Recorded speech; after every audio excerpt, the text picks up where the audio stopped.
Convert 1,250 millimeters to meters. Let's go. We've got a metric conversion. We're converting millimeters to meters. And that sounds like a job for my old friend King Henry. Remember the phrase, King Henry died by drinking chocolate milk. King Henry died by drinking chocolate milk. Remember that. Tattoo that into your brain because it's a practical way to remember the prefixes in metric. Now, you may have your other way to do it, some other weird mnemonic device that your teacher taught you or that you came up with. That's fine. If you have another method, go with that method.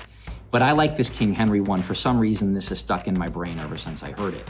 King Henry died by drinking chocolate milk. See, those first letters give me the metric prefixes. K is kilo, H is hecta, D is deca, B is the base unit. Now, the base unit could be meters or liters or seconds or grams, but that's the base unit.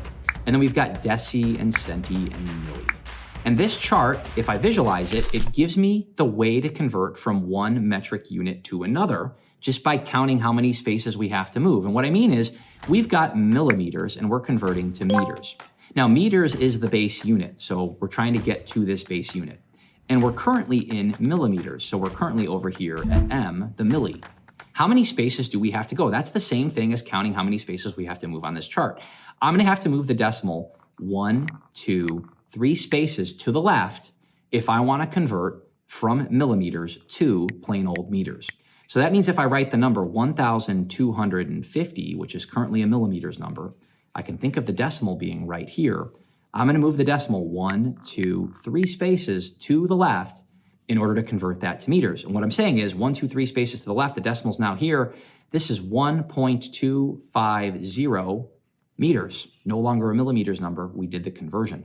So this chart gives me the formula for how to convert. The reason this works is every space on this chart is really a power of 10. So every space on this chart is really one place value. And so moving 3 spaces is moving 3 powers of 10 or 3 place values. One way or the other, our answer is 1.25 meters, which means our answer here is A. And if you got it, good thinking.